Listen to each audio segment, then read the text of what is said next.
Ya empezar a grabar. Ya, entonces queda para todos que queda habilitada el cuestionario de la Celestina para hoy y mañana lo voy a cerrar, ya, tipo 6 de la tarde yo creo que cierro el cuestionario, ya, para que todos aquellos que no lo han hecho, háganlo. Tenía ahí a las Díaz, por favor, la Doris Díaz y la Scarlett Díaz que me estaban preguntando, ahí queda habilitado para que lo puedan realizar, ya, y subamos las notas. Profe, al final vi la película que recomendó. ¿Cuál? El Bastardo sin Gloria. Oh, qué buena. Buenísima. Buenísima película. Larga pero buena. Pero nunca uno se aburre, pues buenísimo. Qué buena película. Ay, no la puedo, chicas.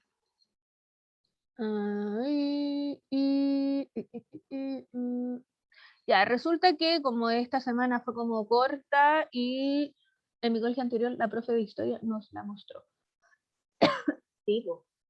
Ahí es Joaquín Vargas. ¿Y la vio en clase? Lo van a ver. Yo en mi colegio veía, cuando era chica, vi puras películas, nada que ver. Ah, qué buena. Sí, muy buena, muy buena. Las películas como que son siempre de lenguaje, pero de películas, de libros, puede ser. Sí, en inglés mucho mejor. Y aprovechen que está en Netflix. Ya, dice acá, esta clase va a servir como repaso para el segundo medio B, porque tuvimos clases presenciales el martes, pero con el segundo C no he tenido clase esta semana, entonces preferí hacerla, repasar para el B y para el C va a ser como nueva, porque o si no vamos a quedar ahí con la cola, nos sacan con adelantar y uno menos, uno más, así que hice eso, ¿ya? Porque el segundo B ya estuvo viendo esta clase. Dice, objetivo de la clase es interpretar las visiones de mundo que plantea un poema del siglo de oro a través de su lenguaje poético. ¿Ya? Entonces, hoy día vamos a aprender a ver esto de este concepto de visión de mundo. ¿Ya? Y para eso, vamos de nuevo, como siempre les pregunto, ¿qué es inferir? ¿Qué es inferir? Algo parecido a deducir. Como deducir algo por Referirse lo a que tú algo. crees. Eso es cierto que tiene que ver con referirse al, deducir, ¿cierto? Pero que tiene que ver, ¿cierto? Con eso de que no es explícito, sino que ustedes tienen que interpretarlo, inferirlo a través de estas pistas, ¿ya? Y ustedes saben qué podrá ser, así como una idea de qué será una visión de mundo. De cómo ve el mundo según él. ¿Ya? La perspectiva. La perspectiva ya de quién, de cómo, Del escritor. del Eso. escritor, ¿ya? De Sí. la persona al mundo, eso. Ya, bien. Sí, sí, sí. Igual se compone de eso, pero es aún más, aún compone de más cosas igual. Ya, pero también tiene que ver con la visión del autor. Ya, poesía del siglo de oro sería como, ¿cómo sería la poesía del siglo de oro, Juan?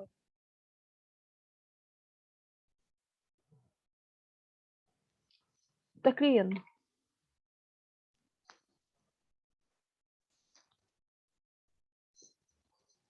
Escribiendo, sí. Joaquín Vargas escribiendo. Del mejor siglo. ¿Cuál es el mejor siglo? Somos el mejor país del mundo. Ya, veamos eso. El Siglo mejor país de XVI. Chile. Eso, sí, siglo XVI. Ahí dice.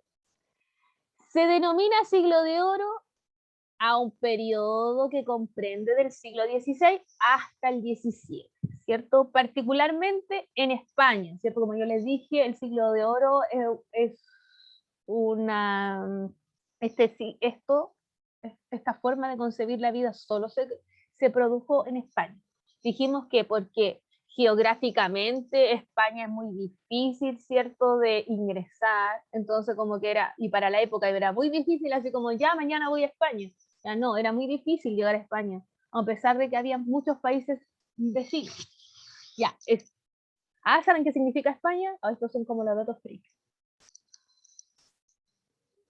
¿Qué significa España? No, España. no, España. profe, yo no.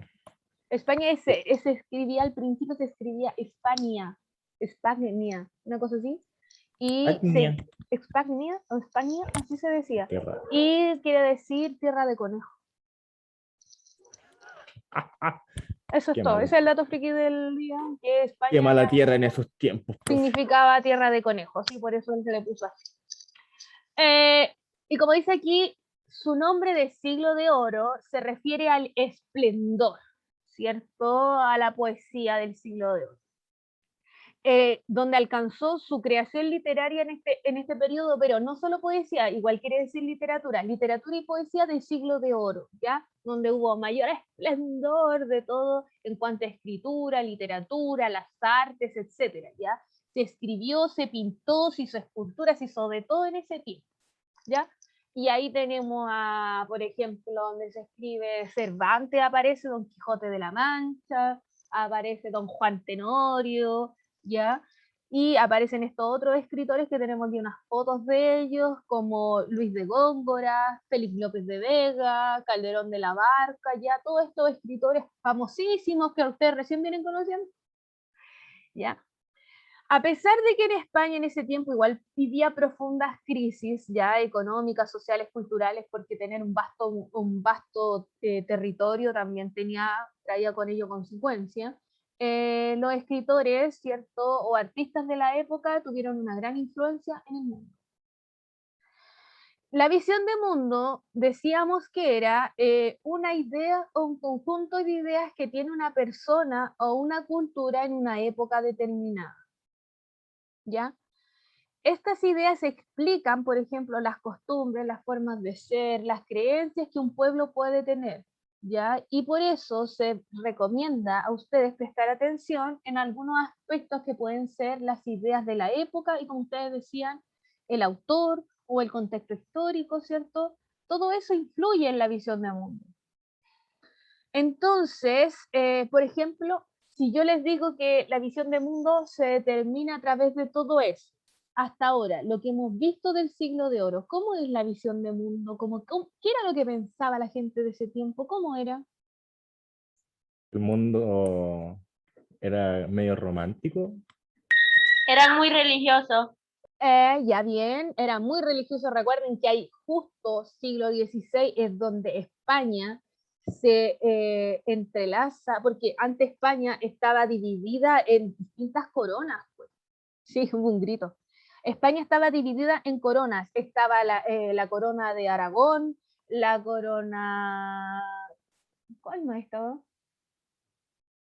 De Carlos Está- Magno. ¿Estaban separados por las creencias? Estaban separados por reyes. Habían distintos reyes.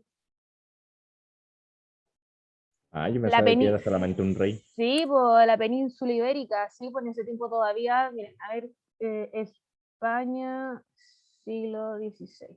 Por eso hubo un montón de guerra, estaba la embarrada porque todos querían unificar España, pues que fuera solo un país, pero no estaba así, pues, sino que estaba separado.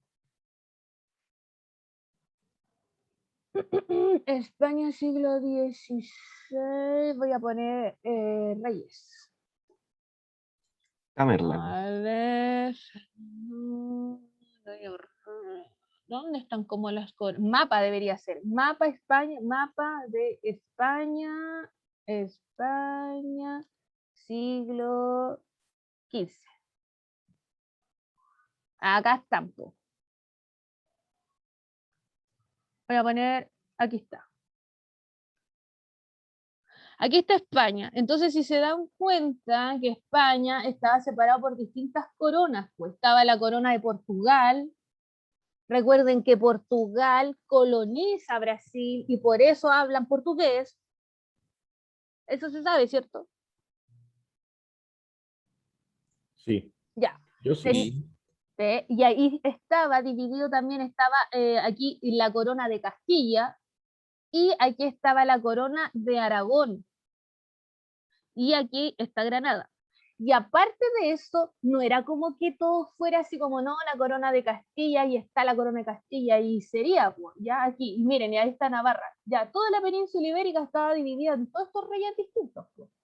Entonces, resulta que aparte había judíos metidos, europeos que estaban aquí con sus religiones, ¿ya? Hay un cuento muy grande en esta cuestión, ¿ya? Entonces, aquí muchas veces también hubieron, ¿cómo se llaman? La corona de árabes aquí estuvieron viviendo, ¿ya? Mucho tiempo. Y por eso había todo este odio también que tenía en cuanto a la religión. Ya, por ejemplo, en esto de estas mezclas de lenguas también. Aquí hubo todo un rollo, por ejemplo, como aquí hubieron tantos reinos de árabes, ¿ya?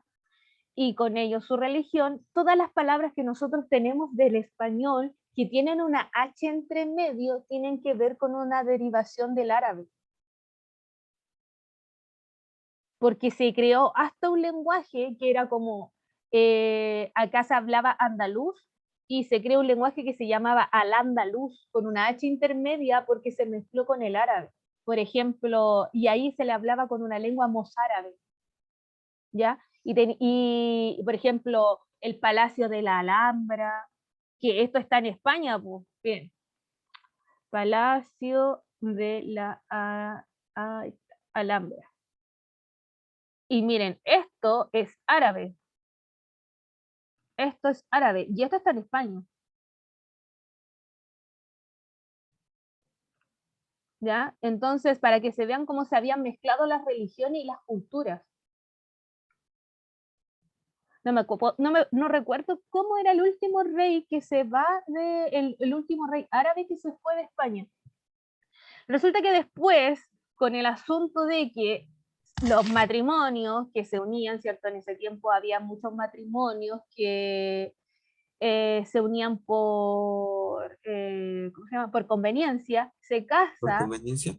Exacto, por conveniencia, y se casa el rey de acá, que se llamaba Fernando de Aragón, y se casa con acá Isabel la Católica, le decían que representaba la corona de Castilla, y se casan. Y cuando se casan, como dice ahí, los reinos hispanos se unifican con el matrimonio de los reyes católicos, porque Fernando de Aragón se casa con Isabel la Católica, y ambos eran católicos. Y ahí se unifica el reino, y ahí queda la patata.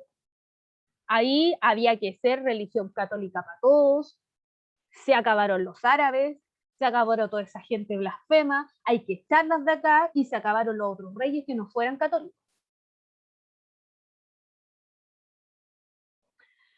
Todo mal. Sí, pues por eso dicen que hay una crisis, ¿no? Si estaba el embarrado. Y el último rey, no, el rey, ¿cuál será? Así como poner último rey árabe en España. Ahí está. Aquí está, Nazari. El último rey que hubo acá, que fue en el reino de Granada, que estaba en el rojito al final, que era Nazari, fue el último, y ahí está, conocido como Boabdil, el chico. Y él fue derrocado por los reyes católicos cuando los reyes católicos decidieron en que todos se tenían que ir del lugar. Y cuando pierde el reino, le pasan los reyes católicos unas monedas de oro y le dicen que se tiene que ir, y él se pone a llorar porque perdió el reino de Granada. Y la mamá de él le dice que no llores como mujer lo que no supiste defender como hombre. Palabras con poder. Eso le dijo la mamá al rey. Y se fueron. Eso es como la historia de que esa era toda la crisis que sucedía. Ya, entonces como decíamos, acá, como decíamos, y nos habían avisado, alguien de aquí compartió y dijo que una visión de mundo que podríamos rescatar de este tiempo, del siglo de oro, era que eran muy católicos, ¿cierto? ¿Qué otra cosa más podríamos decir de eso? ¿Cómo era la visión de mundo?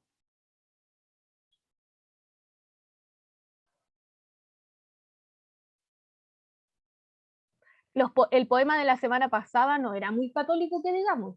La Celestina no es muy católica. ¿Cómo era esa visión de mundo? Era como cruel. Ya, sí, Un cruel, poco pero deprimente. ¿cómo?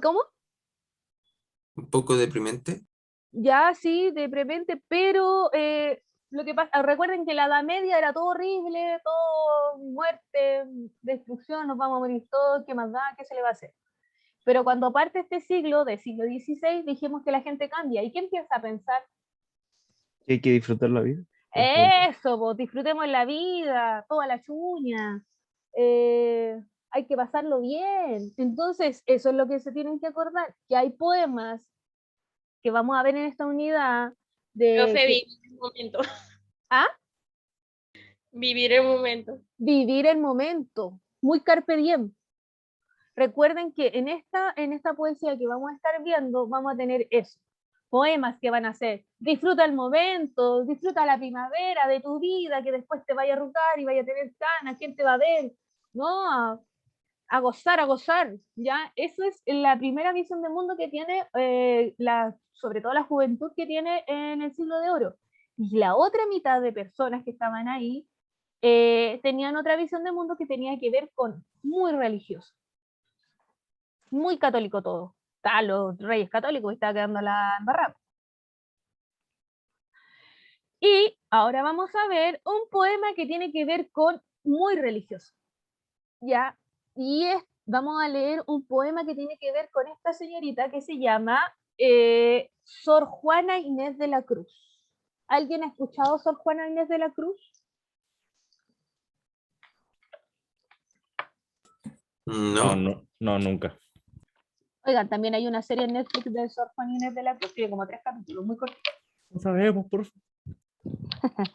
Ya, resulta que en este tiempo Sor Juana Inés de la Cruz era una mujer, era una mujer como una intelectual de la época, ¿ya? Ella no es española, sí, es mexicana, ¿ya?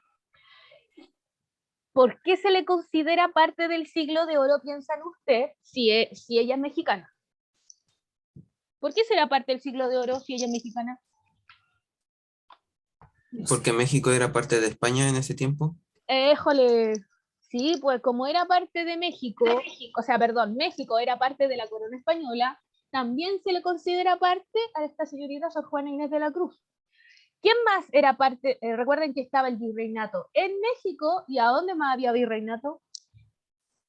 En Perú. En Perú. ¿Y ustedes Perú. han pensado por qué solamente había virreinato ahí? Oro. Oro, pu. Plata. Oro. Había virreinato en México y en Perú por el oro. Y recuerden que en esa época todo se pesaba en oro. El oro era en cuanto a todo el dinero que uno tenía, era equivalente al oro que tenía un país y era equivalente también a su poder, ¿ya? Y todo era a partir del oro. Por ende, por eso tenemos la corona, los virreinatos solamente están en España y están, o sea, perdón, los virreinatos están en México y también están en Perú. Ahora, la plata sí era un metal precioso, pero no tan precioso como para que hubiera un virreinato. ¿Ya? Como por ejemplo, Argentina también es parte, Argentina también no es azaroso que Argentina se llame Argentina. ¿Saben qué significa Argentina? No, solamente sé Me que es acuerdo Argentina. que era por algo de la plata. Sí, pues. Estoy muy dato freak. Argentina es Argentum en latín, así se escribe. Argentum es igual a Argentina. Argentum, en la tabla periódica, ¿qué metal es? Plata. La plata. Y por eso, y Argentina tenía el Mar del Plata. El Mar del Plata era real que había un mar y tenía mucha plata adentro, y por eso tenía Era el mar. era el mar, pero en ese tiempo había mucha plata. Y por eso se le denomina también el Mar del Plata o Argentina, Argentum, ¿ya? Pero esa no no podría haber una corona en España porque la plata no era un metal tan precioso o codiciado como el oro, ¿ya? Entonces esta señorita que tenemos acá, que es Sor Juana Inés de la Cruz, que tenemos esta fotografía de un cuadro de ella, en ese tiempo ella era una intelectual, tenía mucha avidez en cuanto al intelectual, ella quería seguir leyendo, ella quería escribir, ella quería estudiar, pero ¿qué será de la mujer en esta época? Tenía que casarse. Exacto, tenía que casarse nomás, pues no había de otra. Y porque la mujer, cierto, en este tiempo era considerada solamente también como un bien material también y estaba para la reproducción, entonces necesitaba, la mujer era parte de solo casarse. Pero para poder seguir con esto de buscar y poder seguir estudiando, poder escribir, Sor Juana Inés de la Cruz se casa, pero se casa con Dios.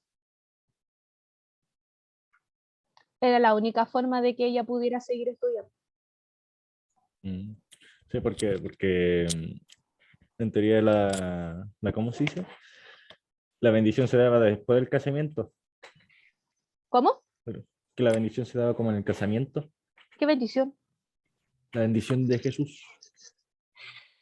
No, pero si literal que las monjas están como casadas, pues si ellas andan con un collar que tiene la sortija de entre ella y Cristo, pues. Ah, mira. Es literal. Es que No yo sabía, profe. yo estudié en una universidad que era religiosa y en los ramos que teníamos en asignatura, en los ramos que teníamos como transversales, nos podíamos mezclar con otros estudiantes de otras carreras. Y varias veces estudié con monjas y me venía con ella en el metro conversando y me contaban de eso, pues, y les veía que literal tenían su collar con su anillo de bodas porque ellas se casaban con Cristo.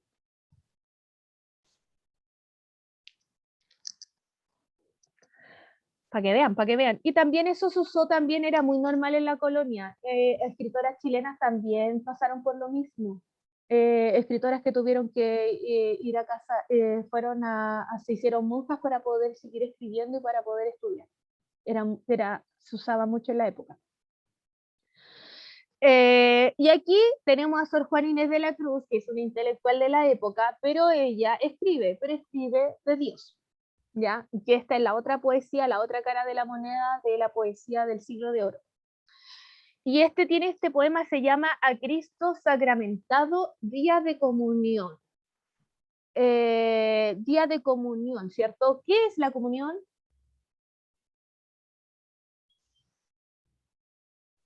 ¿Dónde se juntan personas? Algo así, profe. Sí, pero si estamos hablando de religión, ¿qué será? Uy, no me acuerdo, profe. Yo estuve en una de esas Como como una muy lejos. misa. Una misa, porque dice a Cristo sacramentado, sacramentos. Los sacramentos, ¿cuáles son los sacramentos?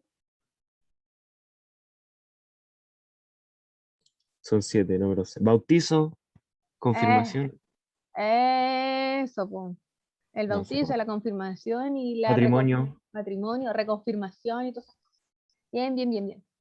Entonces aquí este es un poema que dice a Cristo sacramentado, que tiene que ver con los sacramentos de Cristo, ¿cierto? De Dios, y el día de comunión, ¿sí?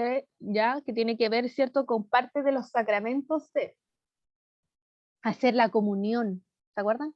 Voy a hacer la comunión. Eso, María Betina, sí, como dice la María Betina, tiene que ver con entregar el cuerpo y el alma a Dios, algo así. Muy bien. Acá dice el poema así: amante dulce del alma, bien soberano a que aspiro, tú que sabes las ofensas, castigar a beneficios. Parte entonces diciendo amante dulce del alma. ¿A quién se refiere? ¿Quién es su amante dulce del alma? Cristo. Listo. Eso. Ahora, para que se den cuenta que este poema, por ejemplo, es como raro porque yo no pienso que nunca se me ha pasado por la cabeza, no sé si ustedes, decir que cuando uno está rezando, decir amante mío. Me pasa siempre. Le pasa siempre. Es que la barbita, ¿cierto? Y el pelo Todos rubio. los días, todos los días. Semiamante, ahí en un rezo. ¿Ya? Entonces dice, amante dulce del alma, se refiere a él, a Cristo, se refiere como un amante. Y el soberano a que aspiro, ¿cierto? Como que aspiro a Dios, ¿cierto? Yo aspiro a ti. Tú que sabes las ofensas, castigar a beneficios, ¿cierto? Cristo sabe lo que hace usted. Y sabe castigar también. Dios castiga pero no a palo, dicen.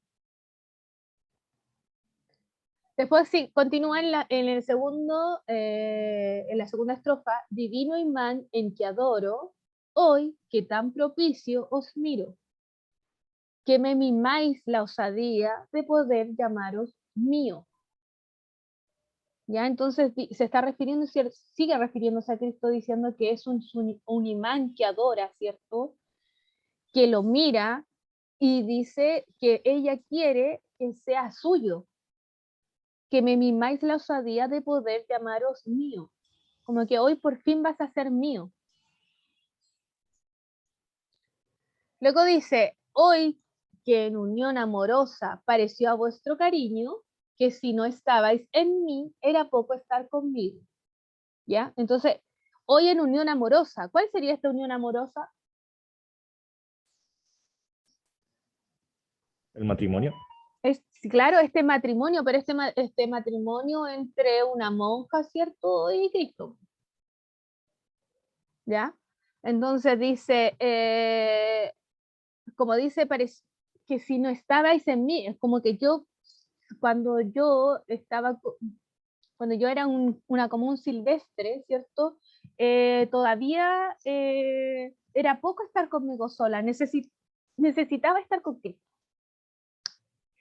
Hoy que para caminar el efecto con que os sirvo, al corazón en persona, habéis entrado vos mismo, ¿ya? Cristo entró en mi corazón. Pregunto, ¿es amor o celos tan cuidadoso escrutinio? Que quien lo registra todo da a sospechar indicios. ¿Ya? Como que si esto como escrutinio tiene que ver con revisar algo cuidadosamente. Entonces, ¿esto es amor o es celos cuando uno hace algo así? O Dios. Dios cuando me revisa. ¿Es amor o celos? Quien registra todo. ¿Ya? Después continúa, dice, más hay bárbara ignorante, y qué de errores he dicho, como si el estorbo humano obstara al lince divino. Para ver los corazones no es menester asistirlos, que para vos son patentes las extrañas del abismo. Con una intuición presente tenéis en vuestro registro el finito pasado hasta el presente finito. Luego no necesitabais para ver el pecho mío si lo estabais mirando, sabio. Entra a mirar lo fino. Luego es amor, no celos, lo que en vos miro. Entonces, de lo conversado, ¿de qué habla el poema?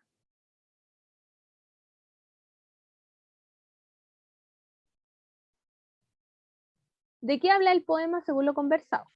De su amor a Dios. Ya sí, de su amor a Dios como sentimiento, pero ¿qué es lo que se está describiendo en este poema? No solo que lo ama, ¿qué va a hacer porque lo ama tanto? ¿Qué va a hacer? ¿Que se quiere casar con él? Exacto, pero así como no casarse, sino que tiene que ver con el encuentro con Jesucristo en el acto de comunión. Ah, qué bonito. Tiene que ver con la Eucaristía, ¿ya? ¿De qué habla el poema? De Jesucristo, ¿cierto? Está hablando de él. Que al entrar se hace uno con el hablante en el rito de la Eucaristía, ¿cierto? Como que se está unificando, ¿cierto? El hablante lírico con Jesucristo. Y por eso no está describiendo esto, pero no está describiendo este acto de la comunión, ¿ya? Ahora, este hablante lírico es neutro, no tiene ningún detalle hasta que podríamos considerarlo femenino cuando dice, ay, bárbara ignorante. ¿A qué de errores he dicho? ¿Ya? ¿He dicho quién? Bárbara, mujer, ¿cierto? pero de barbaridad, no del nombre. Ya, entonces ahí podemos decir que el hablante lírico, que es femenino, quiere hacer esta unión con Cristo. Ya, ¿qué siente, cierto, el hablante lírico? Tenemos que describe, cierto, la presencia de Dios, ya, que está vivo en la Eucaristía, cierto, porque Dios no es tangible, sino que ella lo siente en este ritual, en este sacramento de la Eucaristía. El hablante lírico percibe a Cristo, ¿ya? Y se habla, cierto, como de un romance lírico, cierto, como que hay un romance entre Jesucristo y el hablante lírico, ¿ya?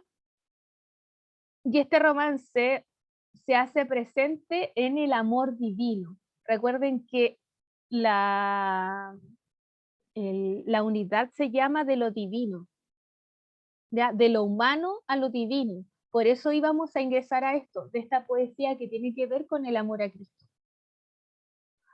¿Ya? Y como dice acá, el hablante se refiere al gozo absoluto que se siente al entrar en comunión con Jesucristo, ya mediante el rito de la Eucaristía. Para el hablante, el centro de su existencia en cuanto a sujeto que ama está dado por su relación con Dios, porque no se concibe como un ser individual necesita de Dios para ser alguien. En ese sentido, este vínculo es planteado como un símil de una relación amorosa. Por eso dice que quiere que esté en ella, como que quiere que la escrutine, que la revise, que la ame. Dice que está celosa de él, o que acaso él está celoso, ¿cierto? Porque como que hace esta comparación o este símil con una relación amorosa que no es real, ¿cierto? Porque es Jesucristo y es intangible. ¿Se entiende eso? Sí, sí. No, yo no, profe. ¿Qué dijo? No, el Benjamín Maquehue. Ya. Ya, entonces, por ejemplo, Benjamín, o el sí. Cierto que nos describe, por ejemplo, esta escena, porque cuando dice amante dulce del alma, un amante, o sea, uno no puede concebir a Jesús o a Dios como un amante. Ya, como que no, impensado. Ya, entonces, No te aceptará así. no, qué blasfemo este pensamiento, qué cochino. Ya, uno no puede pensar como un amante dulce del alma. Entonces, después dice, bien soberano que aspiro, yo aspiro a estar contigo. Mi deseo más profundo es estar contigo, mi amante. Tú que sabes las ofensas, o sea, sabes lo que yo he hecho y sabes castigarme. Y castigar a beneficios. ¿Se entiende? Entonces, como la primera estrofa nos está indicando que hay como que concibe una relación amorosa. Si no es porque dice a Cristo sacramentado, hasta podría pensar en realidad que le está hablando a un amante, no a un hombre X. Después dice, divino imán en que adoro, hoy que tan propicios miro, así como hoy por fin te estoy mirando, divino imán, te adoro, que me mimáis la osadía del poder llamaros mío, y hoy por fin voy a poder decir que eres mío. Entonces como que, si se fijan, ¿cierto? Está haciendo este símil como si esto fuese una relación amorosa, como si ella estuviese enamorada de alguien, pero este alguien es Cristo. Por eso decimos que se hace un vínculo, ¿cierto? Es planteado, este vínculo amoroso que está planteando el hablante lírico, es un símil de una relación amorosa. Es como que estuviera hablando de una relación amorosa, pero en realidad está hablando de la unión con Cristo. Por eso el hablante se refiere, y como dice acá, al gozo absoluto que siente en entrar en comunión. Describe esto como una relación amorosa, pero lo que está describiendo es el momento que cuando está haciendo este rito de la Eucaristía, está como confirmación de todo lo que siente por él y para poder ser uno. ¿Ya? ¿Se entiende así? Sí, lo entiendo. Ahora sí. Gracias, profe. Ya. Ya, entonces hasta ahí llegamos. A ustedes les va a tocar analizar este pequeño poema que tiene, No. bueno, un soneto, 4 versos, 3 versos, 3 versos, 4 estrofas. Ya, este soneto que se llama ¿Es la mujer del hombre lo más bueno? López de Vega. ¿Ah? ¿Es la mujer del hombre lo más bueno y locura decir que es lo más malo? No. Oh, ya, un poema de esa época. ¿La mujer es buena o es lo más malo? Su vida suele ser y su regalo, su muerte suele ser su veneno. Ah, ya, les dejo de tarea para la casa. Este hombre que adora a las mujeres al parecer. Así que tienen que leer este poema ya con esa altura de mira y darse cuenta, ¿cierto?, de esta visión de mundo, esta concepción de cómo conciben a la mujer ya en esta época. Ya van a leer el poema para identificar cuál es el objeto lírico, ¿cierto? Los marcadores de sentimientos que hablan sobre este objeto y luego van a establecer, ¿cierto?, cuál es la visión de mundo de este poema. ¿Ya? Eso, preguntas, consulta. No, profe. Ya, perfecto, Irijillo. Entonces esta tarea queda disponible, saltada hoy, día jueves, hasta los otros jueves tienen tiempo. Recuerden, aviso, que ya, mañana no hay clase y que el 20 tenemos la prueba del libro. Miércoles 20, ¿ya? ¿Ya? Una duda, profe. Dígame. Yo quiero leer el libro y en caso de que no me alcance en los 5 minutos leerlo, ¿puedo sacar otra estrofa así de otro acto? Ah, ya, para hacer la lectura dramatizada. Sí, No importa si se demora un poco más, Benjamín, si acuérdese que lo sube YouTube. un poquito menos, me refiero. Ah, menos. ¿Ya? Sí. No, no un problema. Prof, Dígame, Esperanza. ¿cuándo es la fecha máxima para entregar el trabajo? El 20 me entregan el trabajo, ya hasta el viernes 22 son la entrega de trabajo, pero el 20 voy a habilitar la prueba para todos, sí, así como todos. Pero si usted sabe que va a ser trabajo, por ejemplo, de Esperanza o el Benjamín, ustedes no la hacen nomás, ¿ya? Es como opcional. En 1984 también hice lo mismo, le habilité a todos la prueba el 20 y aquellos que no le hicieron me van a enviar el trabajo. ¿Ya? Me parece, profe. Ya, eso. ¿Qué trabajo? Ah, Martín Baquedano. La semana pasada revise YouTube, revise Classroom, puse el link del canal de YouTube cuando di las indicaciones del trabajo. Ah, ya. Ya Martín Baquedano, porque casi no se hace. Ya que estén muy bien, cuídense mucho. Nos Chao, vemos profe. la otra semana. Descansen. Chao, Y profe. recuerden que pueden ver la Chao. obra. Chau, chau. Sí, sí. Chao. Chao. Chao.